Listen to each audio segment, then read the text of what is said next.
Welcome to my channel. Good evening. My video was cut abruptly. There was a malfunctioning in my system. My apologies. I didn't actually conclude. I was about to conclude. The video is actually the equipment is working well, but sometimes some strange things happen to my equipment. It just stops on its own accord. Sometimes I think it develops its own mind. But never mind. We have been doing well. We have been talking about the cost of living. We have been talking about capitalism. We've been talking about different things. And we've been talking about the kind of help the government is giving, emergency help like food vouchers, like fuel vouchers in the UK. And this can be similar to Europe, can be similar to Asia, and it can also be similar to the Middle East, any place of the world, any part of the world which is actually developed, can be quite similar to what is happening in Africa. I already said similarities in countries is caused by globalization, which is actually an extended version of capitalism. In the other videos, I've actually argued that capitalism is the mode of rule across the globe, and I've also said this has always been the case. And we had maybe bouts of communism, socialism. Must have had bouts of very different, different shades of capitalism. And some of the shades of capitalism, like we discussed in the other videos, you must have seen that it included things like state capitalism, where the government would intervene to actually regulate the market, which version, including also something called social capitalism, where also the government intervene with social policy, including welfare state, incidentally, employment laws and policies, the healthcare, transportation, public transport, anything public in terms of service, providing the social element of the economic infrastructure and the services attending to those. This has been happening for many years, and we almost forgot about capitalism when we had states intervening to moderate the functioning of the capital economic system. But now, suddenly, we are moving to the right of the economic spectrum and political dimension. The far right is now producing ultra type of capitalism, as we see less intervention, less regulation, a smaller state, as they say, and bigger and more powerful capitalistic marketized system. That's their definition, their concept of freedom. Something we really like. Freedom is what we need. And I've also said elsewhere that in one of the video, if you watch this, was as much as possible of the video and leave a comment below. Subscribe to this channel and share with family and friends. Support this channel in whatever way you like, in whatever way you wish, and give you feedback. And like I am trying to say, I've been saying again and again that the sole purpose of capitalism is actually to provide rule for the ruling class and provide opportunities for the working class. The working class is the opposite of the ruling class. I have said it elsewhere that the working class are actually slaves, even in modern day slavery. And the ruling class are actually masters, slave masters, because the ruling class don't work and the working class work. There is the middle class who also are workers. They cannot, most of them cannot live, survive without work or without social benefits from the state, social welfare, things like state pension, um, healthcare, free education, free transportation, public transport, things like that. These are actually state welfare system. If you cannot survive by work, and you cannot survive if there is no, I mean, if you cannot survive without work, and you cannot survive without benefit, without state's help, then you are actually either a working class, a normal working class, or the middle class.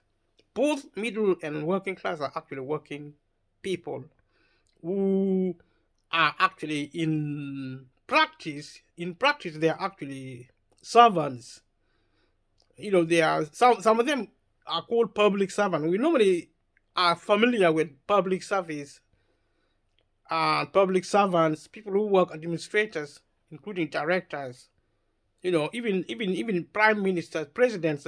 A president is actually an administrator. It's a chief administrator, a president of any a country.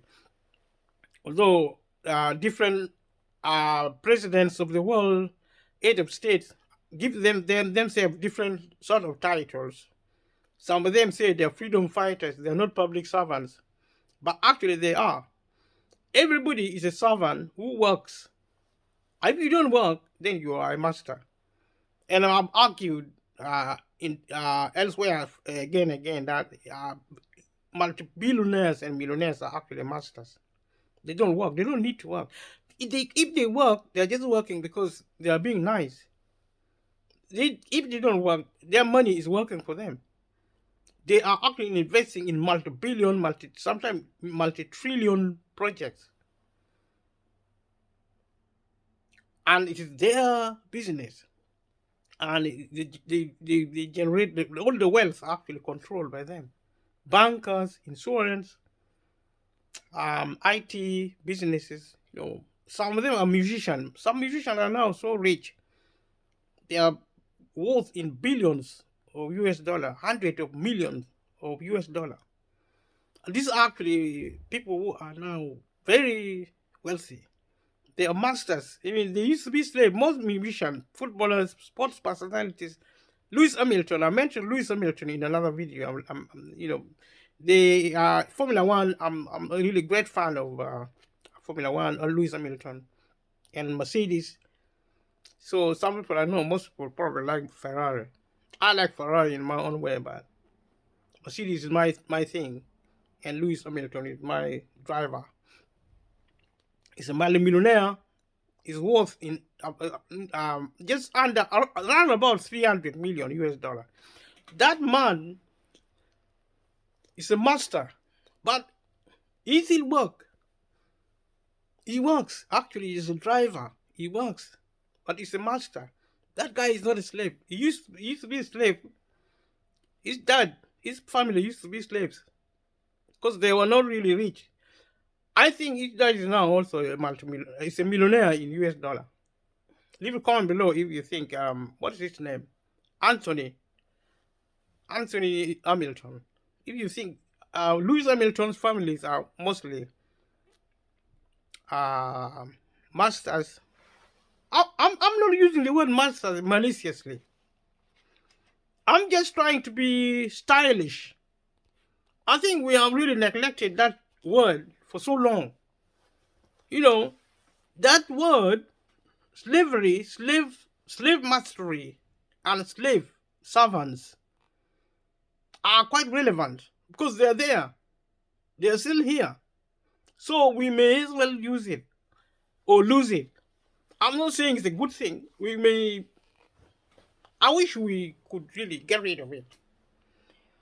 But sometimes we have to get out of Alice in Wonderland in a fantasy world and face the real world. I know it's tough. Everybody wants to think they are queens and kings and queens living with the Joneses. I want to be a Barack Obama.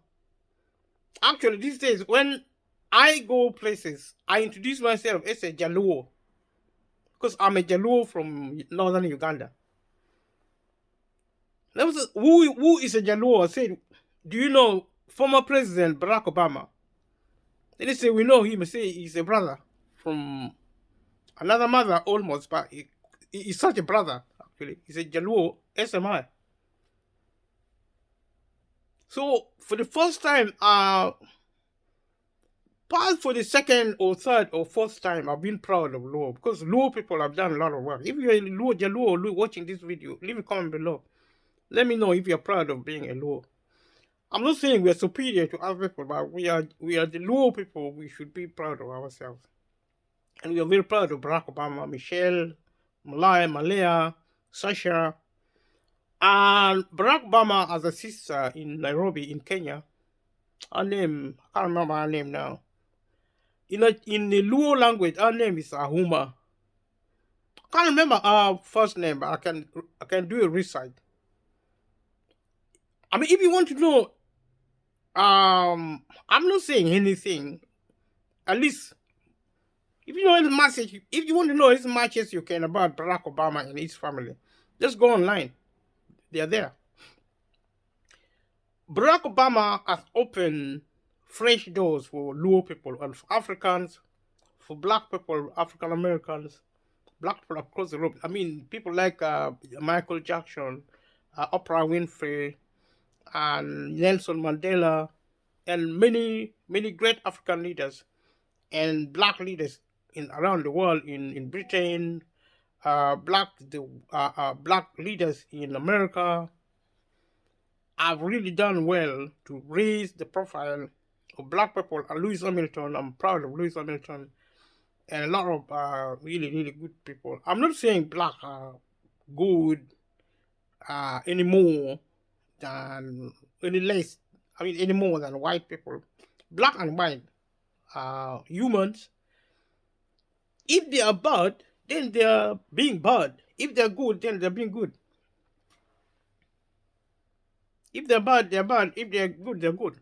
I mean, with the humans, I mean, the nature of human being is that if he's still good, then enjoy his goodness.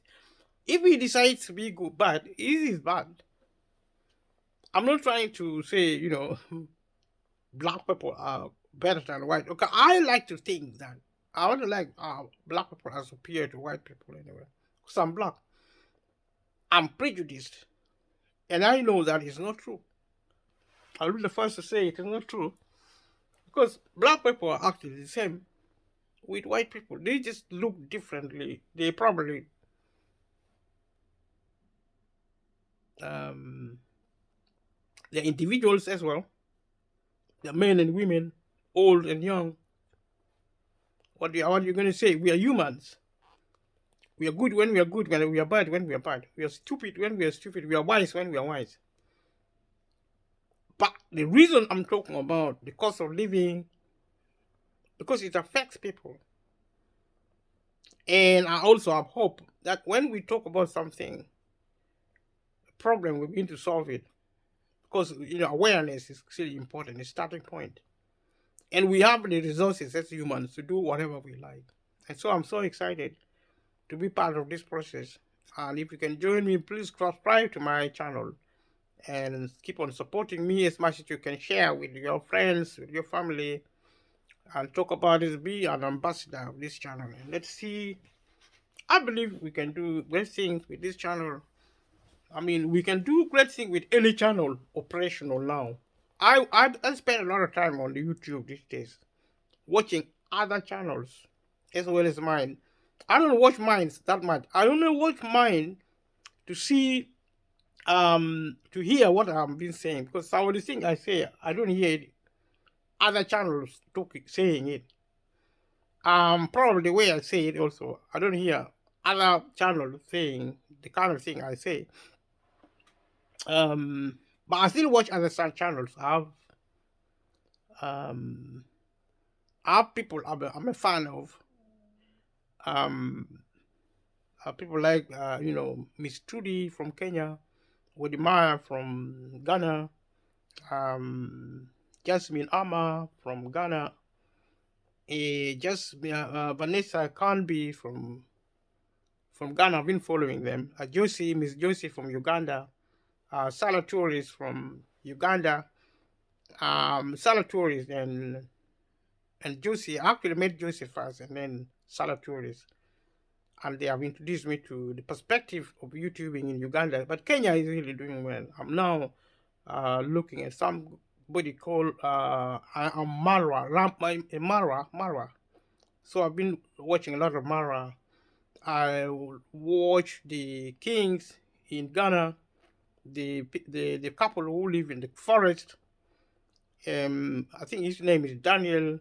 His wife, I think, Jorel, and two boys, and the girl came back, I think, to England. So if you're watching this video, for some reason, acknowledge and that I've been your fan. I've been supporting you, and you're doing a great work. Social media is doing fantastic around the world, and I'm glad to be part of the process. I'm glad if you watch this video, more and more people are watching the video. The traffic is really fantastic. It's fast. So consistency is really important. I'm talking about things which matters. The things I talk about are things I really believe in, things I really value. So I'm not really talking in vain. I'm determined to really take this opportunity to say things I've always wanted to say. And I'm so privileged because I've got this platform to at least speak about things I really believe, things I care about. It's challenging. It's because I have to take responsibility for everything I'm doing. I have to start thinking around managing the project a bit more, and hopefully I'll be getting more help.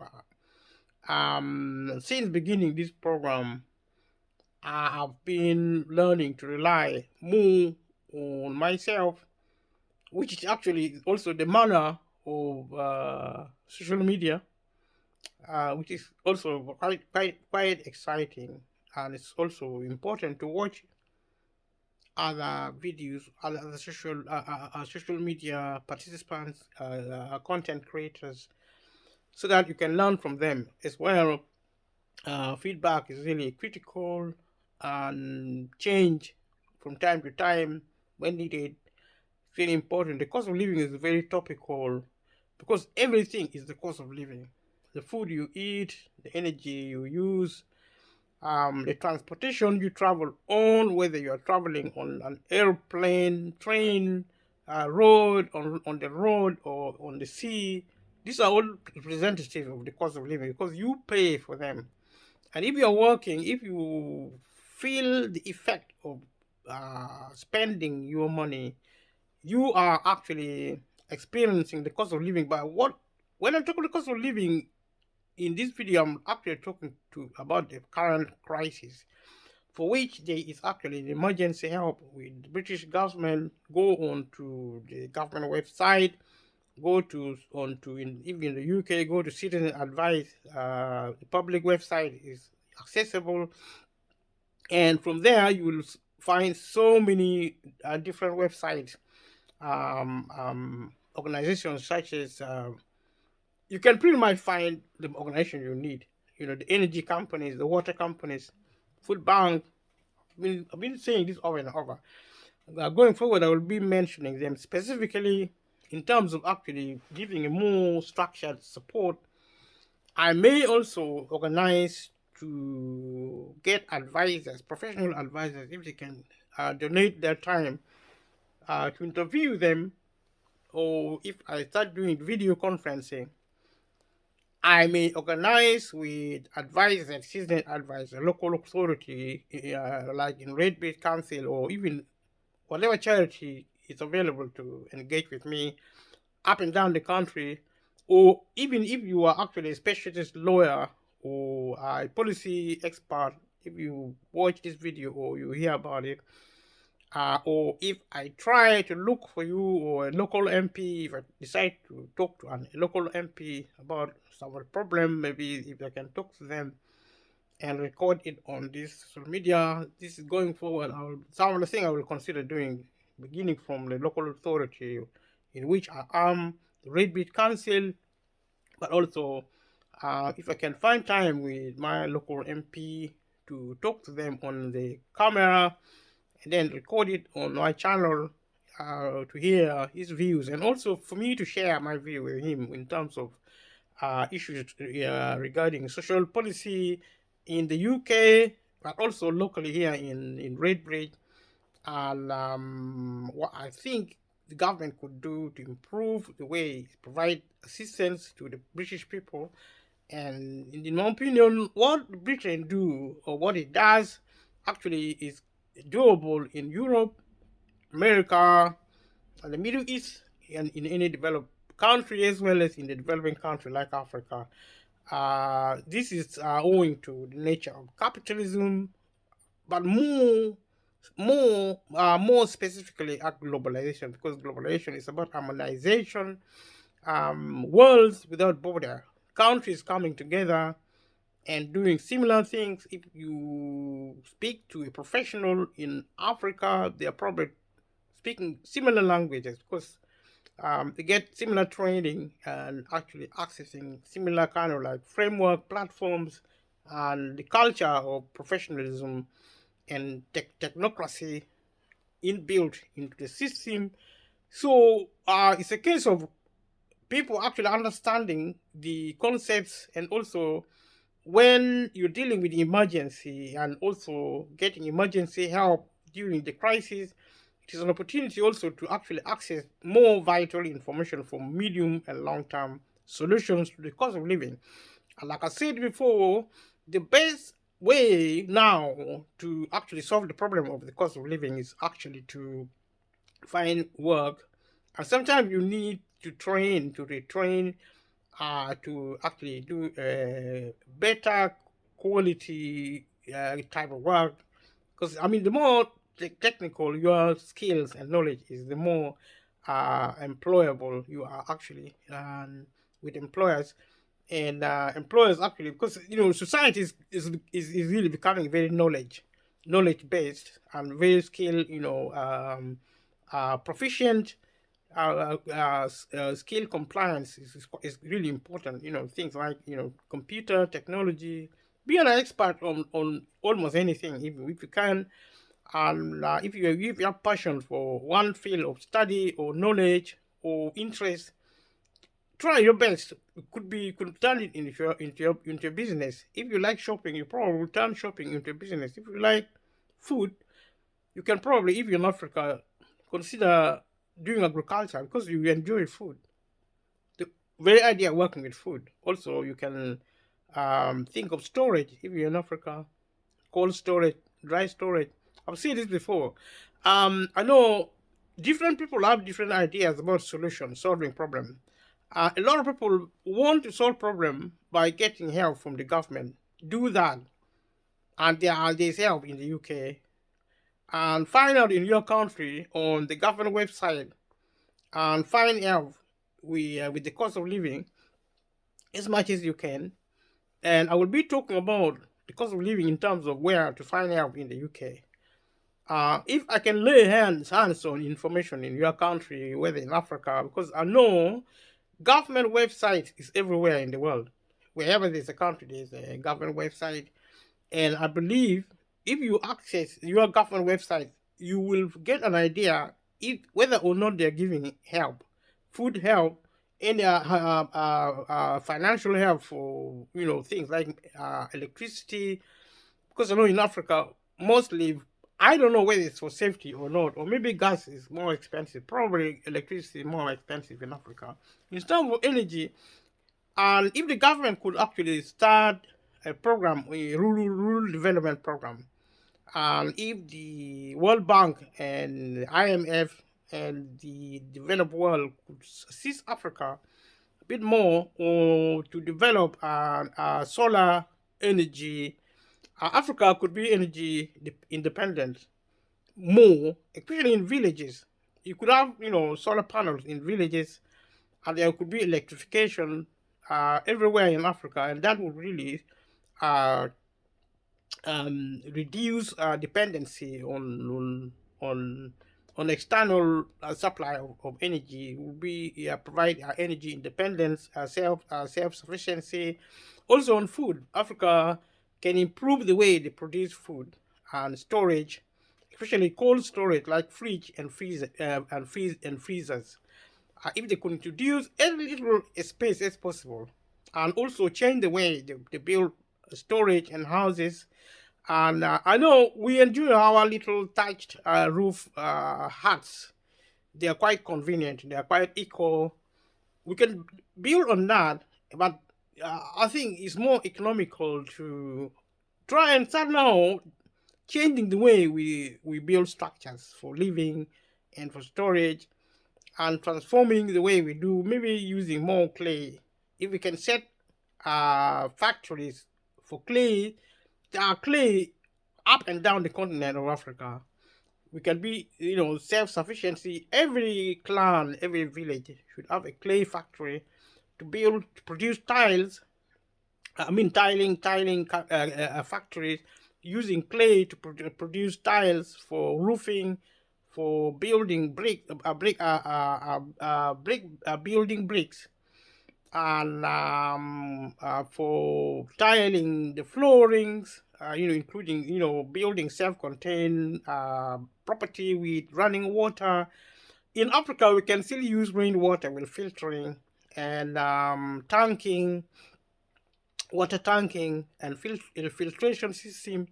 We can use it. We can use dams and also use filtration system. It doesn't matter how small, micro it is.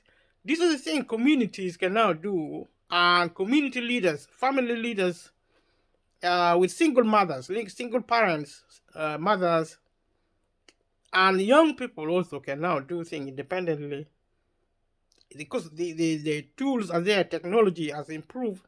Accessing technology can be improved in places like Africa. It is really not necessary for Africa to suffer hunger and lack of access to energy. Like, you can still use firewood. It's so organic, it's so clean. The thing about using firewood from the point of view of environmental alertness and awareness is to actually make it sustainable. If you cut trees, plant trees also. For every one tree you cut, try and plant maybe 5 or 10. I think that's a straightforward approach, which you can start now for everyone who has land, and for everyone who need to sell maybe charcoals. Do so, because it is your land, it is your tree. If the government is actually controlling certain activities, you need to negotiate with government leaders, administrative leaders, and especially your local political leaders whom you elect, to try and negotiate a better deal for your communities. Less restriction, but more responsible behavior with trees, with land management, and respecting land in countries where government would want you to register your land. Please do your best to register your land. And the best way, in my opinion, to register land in Africa, when a government demands a registration of land, is to actually register as a family, a nuclear family, or extended family, or a clan. The bigger the presentation, the more complicated it's going to be. So I highly recommend clans now to sit down and start talking about how to manage land, and how to engage families within the clan, and see if some of the land can be allocated to families so that they register these lands, because it's what used to be hunting grounds in up and down the continent of Africa, within clans, especially from where I come, Uganda, and especially northern Uganda from where I come. This can now be done. Leave a comment below if you are watching this video and you are from Africa, and you are thinking about land and thinking of the cost of living as an opportunity to change the way you actually manage your property, especially land, in terms of the resources you need. There are so many. I don't know if you leave a comment below if you know how many species of wild animals are in Africa, especially in the sub-Saharan Africa. Leave a comment below if you know how many types of wild animals are there, and if I mean, how can we document all the animals and birds, all the trees, species? How can we do that? Leave a comment below. This is something we should start doing in Africa. We need to record all the species of animals. Some of the animals actually can be domesticated now for food and also for preservation. The plants, the fruits growing wild in Africa can now be domesticated for food and also to preserve their species. A lot of things can be done. The irrigation system you can use now. You can use the solar power to actually use generator to pump water and to power storage, cold storage especially, refrigeration, freezers. You can improve logistics, transportation. You can use horses, donkeys, bulls to draw carts. Carts, wheel carts. You can improve on roads, pathways, villages, village pathways. Communities can do more to improve actually infrastructures. You don't need to wait for the government because the world is changing. We are becoming a capitalist global economy in Africa. Families and communities can now help more to improve the way things are done. I know there are problems with security, global security everywhere.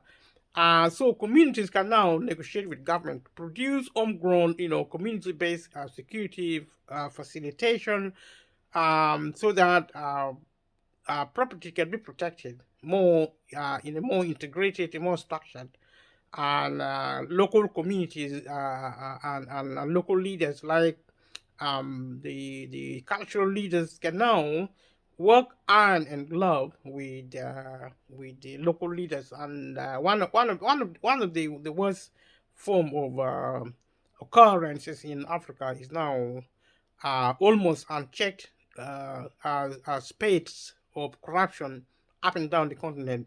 This, in my view, is caused mainly by lack of civil infrastructure.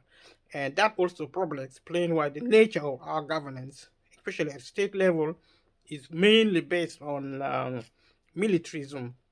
And I believe beginning a process of transformation from military to civil system of rule in Africa is a good step. And the policing, also the infrastructuring of the administrative and legal as well as political system is going to help, and especially the commercial and the civil economic infrastructure is going to help also, in addition to others, to actually control or manage the um, um, the ravages, if I may say so, of corrupt practices in Africa. In spite of, but not because of, we can actually invest.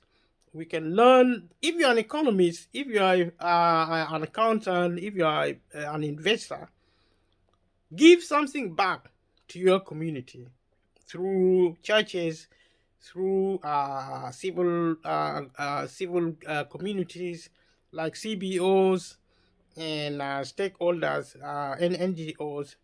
And we would rather be working on the land. We may be rather be working in the building of the local economies rather than actually sitting there and moaning about corruption or about the insecurity. These are all our realities. You make it worse if you actually give up and start drinking early in the morning. What are you doing drinking yourself dead early in the morning? Don't do that kind of thing. Go and get some fresh air in the garden. Go and do some gardening. I know it's easy said than done. It's not easy. Nothing is easy. You're going to be more healthy. You're going to be healthier actually working in the field rather than sitting at home doing nothing.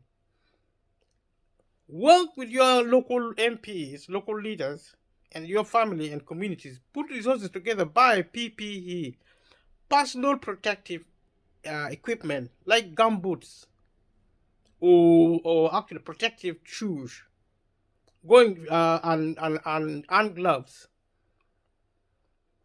and protective clothing, and go to the garden. Do gardening.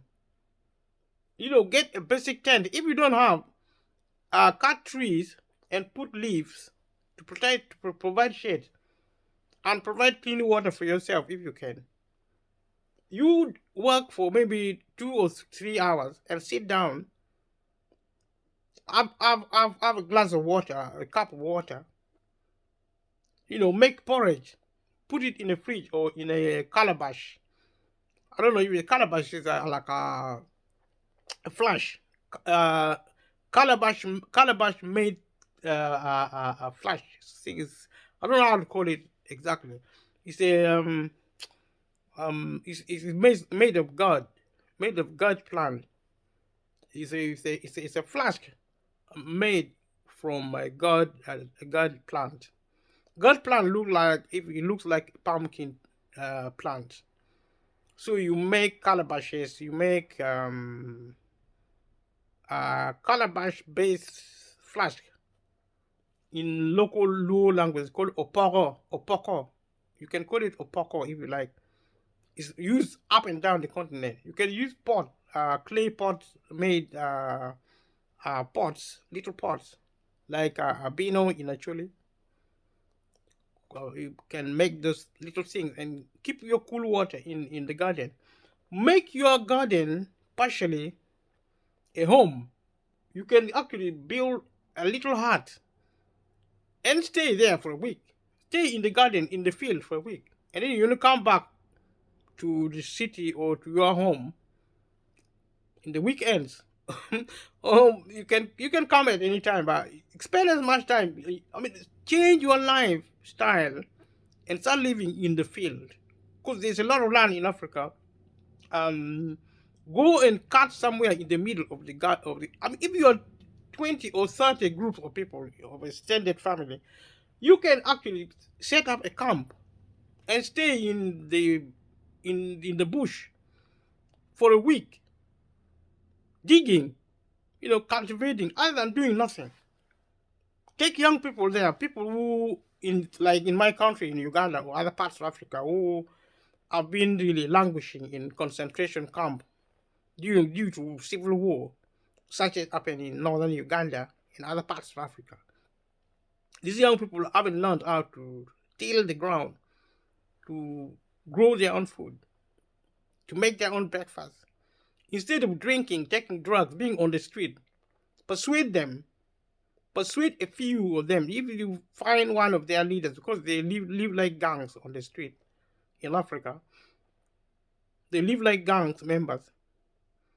If you find them, their leaders, their ringleaders, persuade them, give them something nice, maybe clothing, shoes, maybe a bit of pocket money, to encourage them to go into the village, manage them from there as much as you can. Let them dig as little as maybe a square foot, maybe 10 or 20 square footage of area on the ground. Persuade them, because if they create the habit of, it's going to be healthy for them anyway in the first place. If you work on the ground, on the land, in the garden, it's really, really very natural. It's quite clean. Your interaction with the soil. I mean, everybody who suffers from mental illness should go and work in the field. Start a garden. It's so refreshing. Even here in the UK, if you have a garden, I used to have a garden in my former place. I used to actually clean it all the time. The smell of the soil of the plant is so refreshing. I mean, it's like a medicine to solve issues of depression and stress. So distressing. Is actually very healthy. It deals with stress, and this is something you can look at as an opportunity arising from the cost of living, Normally, if a crisis happens, it's an opportunity. A lot of people, if you take the cost of living is an opportunity, especially in Africa, you can be a millionaire in 5 years. Producing crops like vegetables and and different kind of thing. You can grow thing and sell. You can sell locally. You can improve storage, like I said previously. You can improve storage. Fight poverty. That's a good start. Fight poverty, other than fighting a fellow human being. People, who are actually idle, who are redundant, who are not really doing anything, start fighting each other. Like in the UK, we are now experiencing the street culture. Same with Africa, same everywhere now because of globalization. Globalization, the Hollywood economy, good and bad, and the ugly, all of them. Some good, some bad. Focus on the good ones. The best way to destroy something bad is actually to do good things. There are only 24 hours a day. If you spend at least 10 hours a day doing good things, when you're asleep, you're probably doing something good. I mean, if you've been doing good things during the day, you probably have a nice dream at night. So, cost of living is an opportunity to deal with an emergency as much as you can. But start thinking how you're going to change your habits, your lifestyle, especially if you're in Africa, but also if you're in the developed world. If you're in the developed world, start thinking of making your own clothes, building your own furniture. Go online, come onto the YouTube, learn how to actually make kitchen furniture, how to even build your own kitchen, how to do your own plumbing. Learn it if you can. This little skill, including me, cleaning your own window, cleaning your own. Some people don't know how to clean their own rooms or how to clean their own furniture. They don't really know. But the cost of living should teach you this opportunity because you cut costs. You begin to do things you used not to do. Buy a sewing machine and start. If you like wearing suits, go online, go and Google how to make a suit on the YouTube channel. If you do it today, after watching this video, you'll probably find a channel teaching people how to sew, and you can also how to design, how to source material, or even how to make fabrics with your hand, or how to make like things like blankets or towels or cardigans or sweaters, jumpers with your hands, or sewing in, or making your own shoes. I don't know how you're going to do that, but if you learn how to do it, you might try. You can give it a go. You can buy a sewing machine. You can do it during the weekend or in the evenings. You can surprise yourself. Imagine you make your own suits, your own dresses, including wedding dresses, party dresses, if you're a girl, if you're a lady. I don't know how you're going to make your own shoes, but you could try. If you have a garden, you can do it in your garage. If you have a garage in your home, you can try to set up a workshop somewhere in your garden. You can build a garden house. You can learn how to do that online. How to source material. People are now doing self-builds.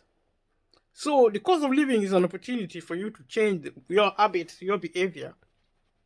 It could be a fortune. It could, if you learn certain skills and implement it. Say you start building your own garden house, you do your own plumbing, you do your own electrification. I'm not saying you should do it, but if you can learn it, how to repair your own gas cookers, how to set it up, how to repair your own boiler. I'm not asking you to do it, but you can do it. If it's your home, if you're living in a council property, housing association, government housing, you can ask their permission. Uh, if you can get a certificate online, some of the training can be free. Maybe you can pay something little. You can start with the free trainings first online and do this thing, develop these skills. Carpentry. If you like cars, learn how to repair cars. You can start repairing your neighbor's car. They pay you £10, 20, £50, £100, 300, 500. If you like writing, start doing CVs for people who are looking for work. And maybe start writing letters for people who want to write covering letters. Set up some kind of network. Start with your family and friends. They can pay you to write sample letters or to do a research for them or to get information on the cost of living. I'm not saying you should charge them. I'm not saying you should do that. But you can do that if you want. If they're happy. Or if they can offer you some token help. You say thank you. You can write a project and look for funding for grants from the government. If you have a skill, if you know how to give advice, you can write a project to give advice on debt, on benefit, on housing, on employment, immigration, family. There's a lot of domestic violence now because people are so stressed. So legal advice or even there's professional advice on domestic violence, abuse, family issues, children, poverty. Child poverty is on the increase. Children going to school cannot afford shoes here in the UK, cannot afford school uniform, clothing, and clothes. Some children even struggle to eat lunch or breakfast at school because, council, local authorities are giving less and less help in terms of, they still give food for some parents, but not, in my opinion, every working family should access free meal, school free meal. See, the local authorities, schools should actually provide free meals for every working family. Unless they are millionaires, they can afford it. But now, if you are really on low income, maybe you're working 16 hours a week, or on low income, maybe you're not working altogether, or you are doing casual work, they only just help provide school meals for children. But what is not now being provided by most local authorities, councils, at least here in the UK, is actually school uniforms. School uniforms are extremely expensive. Shoes, children keep growing, and you have to buy different uniforms all the time because they grow very fast, and the shoes are very costly. The school uniform, the clothes are very costly. Transport, school children have to pay for transport going to school. There are certain category of children who may need extra care, and sometimes parents are actually the ones now paying, although there might be some help with child care. It's quite limited, although it is there, but even if it is there, actually, it's quite difficult to access it. And if you have an MP, if you live in the UK, try to speak to your MP, to speak to the government, to kind of like simplify the benefit system a bit more. Because they have it on their manifestos, the Labour government and the Conservative government. I think Labour will win the next election. It doesn't mean they're going to do much, because the Conservatives have been in power for 12 years and they have been really practicing the extreme version of capitalism. So they have been focusing to develop the free market system more than public service. Hopefully, the Labour Party will moderate it and give us some more breathing space after the next election next year in Britain. And hopefully, also, when the Labour Party enter into power in the UK and bring changes, probably they can negotiate with other Labour groups across Europe and maybe across the pond in America to moderate. We are not asking for socialism. That is in the past. It doesn't matter what it is. I'm not even saying in the past. It can be practiced now because socialism is really nothing.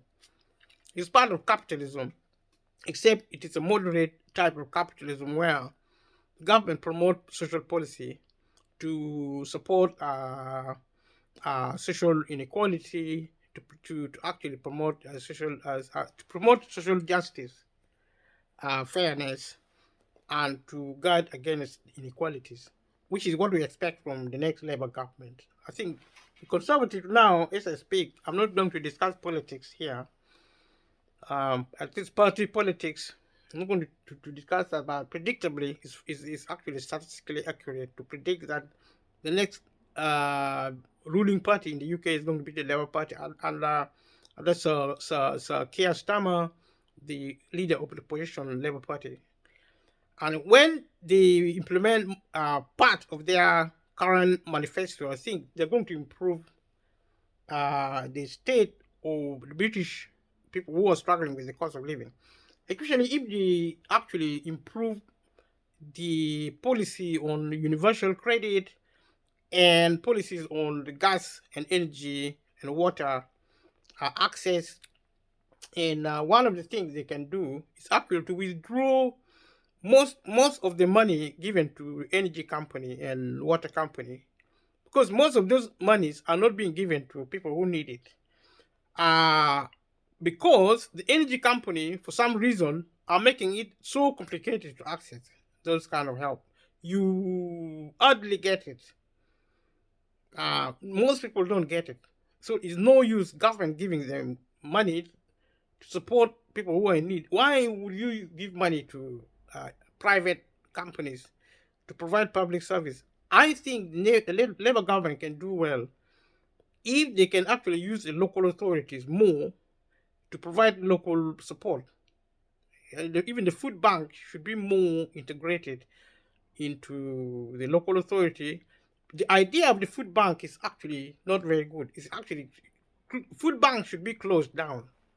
If the Labour Party enters in the power, it should be closed down immediately, because it's not really providing a quality service at all. The quality of food being provided is on the news. I'm not making it up. The food bank suppliers are making sacrifices. Some people are actually giving their private food to the food bank. That cannot be allowed. It's unacceptable in a country like Britain, in an age like we live at the moment. So this is the kind of thing which we can look at when you can go to your MP if you're in England, even in the UK, you can actually lobby your MP, make an appointment with them, and talk to them about how difficult it is to access support. There are certain councils who hardly give anything. There are a lot of discretionary support. We should also top, especially if they involve essentials like energy and food. They should not be discretionary. They should be mandatory. People should actually get it as of right, because a lot of people are in need. It's a case of really changing the way needs are assessed in the local authority. This should be changed. What should also stop is actually health assessment. If the doctor said an individual is sick enough not to be able to work, they should be getting sickness benefit automatically. And the structure of benefit should also be restructured to be simplified, so that you get one level of benefit. If you're sick, you're sick. If you cannot work, you should get enough benefit, a sickness benefit, to help. And health assessment should be stopped unless it can be done by the hospital, not the DWP. The DWP know nothing about health care. Why should the government allow the DWP to do health assessment? It's wrong. And I believe the Labour Party should change that, because the Conservatives are not interested. They don't listen to anyone.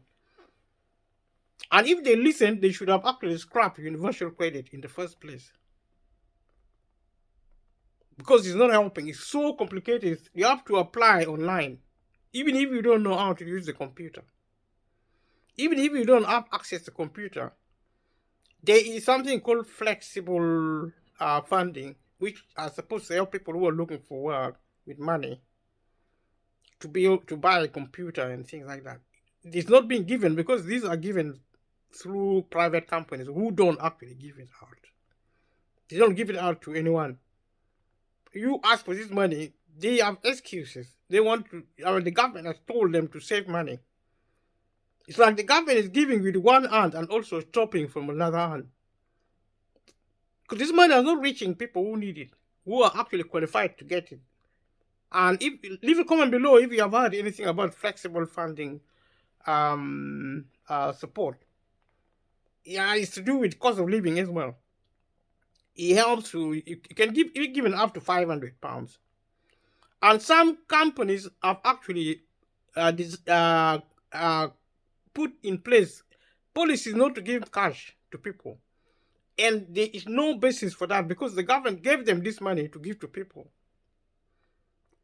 And they are trying to dictate what equipment to give, and they don't even give the equipment. Even if they promise, they actually don't give it. There is no guarantee that they're going to give a quality equipment. Because if you are given money, you can choose what to buy, even if it is second-hand, even if it is used. It's good quality, it works well, but even to get it actually, nobody even talked to you about it. It's not even promoted, it's not even advertised. Nobody knows it's there. So the government say they're giving help, but the money, the help is not even, if you go to the DWP, they don't tell you about it. So the culture of civil service should change. And they should stop calling client customers. They should stop referring to users of public service customers. They are not customers. Because, civil service is not a private business. These are clients. The reason they are named clients to make a distinction. Civil service and civil service infrastructure is not a profit-making organization. Efficiency saving doesn't apply to public service. It only applies to private service from private companies, preferably multilateral businesses. And this is some of the culture being imposed on public service in this country, across Europe, America, and globally. There is a craze going on about privatization. Thank you for watching this video. I'll be recording videos on the cost of living. I'll be talking about militarism. But I'll also be talking, at the same time, talk about militarism. I'll talk about cost of living. The reason I talk about militarism, because I'm talking about the cost of living. And I'm only trying to indicate that part of the reason why the cost of living is happening is because of militarism. Militarism is a form of crisis in its own right, associated with capitalism. Because I spoke about capitalism, then I thought to speak about militarism because of the cost of the war in Ukraine. It's a symptom of the market economy of capitalism. Because there's a lot of conflict, there's a lot of crisis, and that means the cost of something like the cost of living as a crisis will carry on. Thank you for watching. Please, if you watched this far, go and kindly subscribe to my channel. It's very, very important to subscribe because that's how my channel grows. Share with as many people as you can. That's how it grows. View as much as you can. That's how it grows. Thank you. Bye.